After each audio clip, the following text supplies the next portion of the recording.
আসসালামু আলাইকুম রহমতুল্লাহি ওয়া বারাকাতুহু। আশা করি সবাই ভালো আছেন এবং সুস্থ আছেন।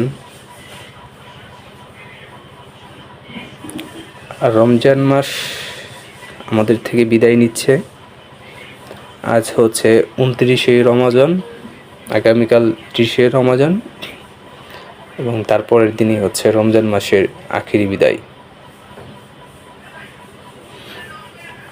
তো বিষয়টা হচ্ছে যে এই মাসে আমরা 30টা রোজা পাচ্ছি, সেটা আমাদের জন্য অবশ্যই আল্লাহর রহমত। কারণ একটা রোজা বেশি পাওয়া মানেই আমরা একদিন বেশি একটা রোজা করব এবং অনেক ইবাদত এবং বন্দেগী করতে পারব। তো রোজার মাস আমি চেষ্টা করেছি রোজা সংক্রান্ত বিষয়ে কথা বলার জন্যে। ইতিপূর্বে আমি বেশ কয়েকটা ভিডিও দিয়েছি আমার ইউটিউব চ্যানেলে। তাই আজকের এই ভিডিওটা হচ্ছে রোজা সংক্রান্ত আমার শেষ ভিডিও। আর তো বিষয়টা হচ্ছে রোজার মাস ছিল আমাদের জন্য একটি শিক্ষণীয় একটি মাস। রোজার মাসে আমরা অনেক কিছু শিখেছি। আমরা রোজার মাসে যে বিষয়গুলো আমাদের নিজেদের বাস্তব জীবনে আমরা প্রয়োগ করেছি, আমরা 12-11টি মাস ইনশাল্লাহ সেইভাবে চলার চেষ্টা করব। তো রোজার মাস হচ্ছে আত্মসংযমের মাস, মানে নিজেকে সংযত রাখা। আমরা 12-11টি মাসও আমরা সেম এইভাবে আমাদের নিজেদেরকে সংযত রাখার চেষ্টা করব। রোজার মাসে আমরা যেভাবে মানুষের হক আদায় করেছি, আমরা 12টি মাস মানে রোজা বাদে বাকি 11টি মাস সেম ওই রকমভাবে মানুষের হক আদায় করব। এমন না যে আমরা মানুষের হককে নষ্ট করব।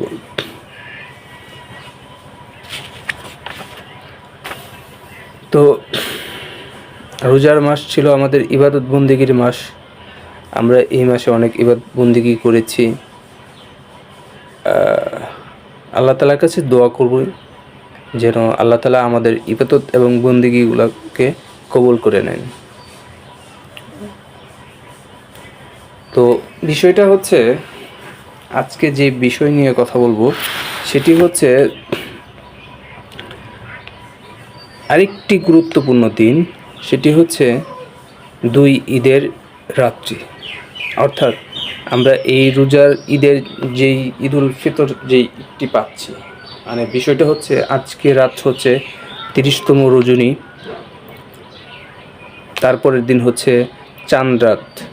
মানে চাঁদ রাত আমরা বাংলাদেশে যেভাবে উদযাপন করে, বিষয়টা আসলেও একজন মানে মুসলিম দেশ হিসাবে এইভাবে উদযাপন করাটা ঠিক না।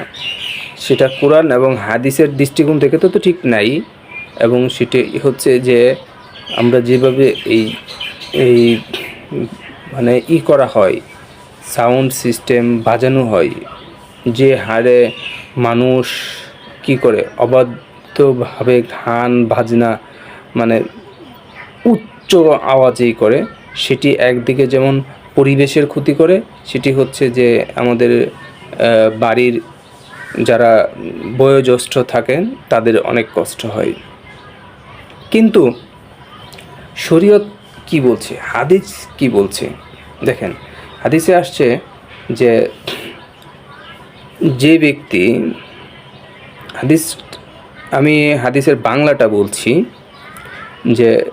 যে ব্যক্তি 2 রাত বলতে 2 ঈদের রাতকে বোঝানো হচ্ছে। ঈদের রাত বলতে হচ্ছে যেটাকে ঈদের আগের দিন রাত মানে চাঁদ রাত বোঝানো হচ্ছে, ইবাদত করে কিয়ামতের ভয়াবহ দিনে যখন সবাই পেরেশান থাকবে, হতাশ এবং মহা দুশ্চিন্তাগ্রস্ত অবস্থায় থাকবে, সেই সময় তারা 2 ঈদের রাত্রিতে ইবাদতকারীরা নিশ্চিন্তে থাকবে, তাদের কোনো পেরেশানি থাকবে না। ময়দান বলতে হাসরের ময়দানকে বোঝানো হয়েছে। হাসরের ময়দানের ভয়াবহতা, তাদের কিছুই আসবে না, তাদের ভয় কাজ করবে না। কিয়ামতের ভয়াবহতা এমন হবে যে কোরআনে বলা হয়েছে, আমি এটার আরও অনেক ব্যাখ্যা আছে, আমি ভিডিও সংক্ষিপ্ত করার জন্য আমি সেই ব্যাখ্যায় যাচ্ছি না, আমি শুধুমাত্র একটা হাদিস কোট করলাম।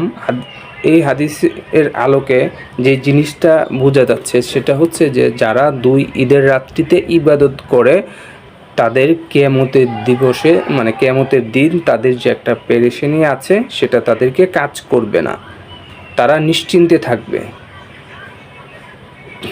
তাহলে আমাদের মুসলমান, যেহেতু আমরা নিজেদেরকে মুসলিম দাবি করি, আমরা মুসলিম হিসাবে আমাদের এই অপসংস্কৃতি যেটা আছে, পাশ্চাত্যমুখী যে সংস্কৃতি আছে সেটাকে আমাদের বর্জন করে আমাদেরকে কোরআন এবং হাদিসে যেভাবে ইবাদত করার জন্য বলছে সেভাবে আমাদের ইবাদত করতে হবে।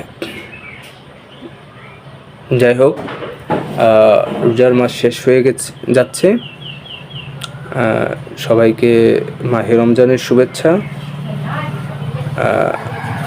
আশা করি রোজার মাস আমরা যেভাবে অতিবাহিত করেছি বাকি 11টি মাস আমরা সেমভাবে আত্মসংযম সহকারে মানুষের উপকার করে যাব এবং ইবাদত বন্দেগী করে যাব। যাই হোক, সবাই ভালো থাকবেন এবং সুস্থ থাকবেন। ভিডিওটা ভালো লাগলে কমেন্ট করবেন আর জানাবেন যে ভিডিওটা কেমন হয়েছে। যদি আপনাদের কোনো উপদেশ থাকে তাও দিবেন। পরিশেষে সবাইকে আবারও ধন্যবাদ জানিয়ে আজকের মতন আমার এই ভিডিও এখানে শেষ করছি। আসসালামু আলাইকুম ওয়া রাহমাতুল্লাহি ওয়া বারাকাতুহু।